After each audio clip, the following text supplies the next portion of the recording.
আজকের দেয়াল লিখনটা আসলে শুরু হয়েছে এখন তো না। দেয়াল লিখন তো আমাদের যখন আন্দোলন চলছিল তখন থেকে দেয়াল লিখন শুরু হয়েছে। আন্দোলনের সময় অনেক স্লোগান লিখা হয়েছে।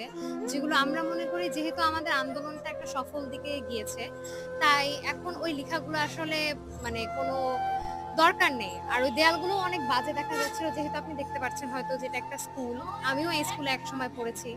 তো এটা আমাদের নিজেদের দায়িত্ববোধ থেকে আমাদের আসলে করা যে এই দেয়ালগুলোকে এখানকার স্কুলের যারা শিক্ষার্থীরা আছে তাদের কাছে আবার সুন্দর করে ফুটিয়ে তোলা।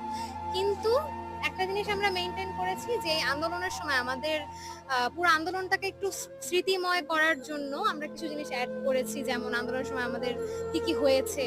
যেমন মুগ্ধ ভাইয়া আমাদেরকে পানি দিতে চেয়েছিল কিন্তু সব পানি আসলে আমরা নিতেও পারিনি। তো সেইজন্য আমরা কিছু তার স্মৃতিতে কিছু জিনিস এড করেছি। এরপরে হচ্ছে আমাদের যে জেন জি যাদেরকে আমরা বলা হয়েছে, জেন জির কারণে আজকে এই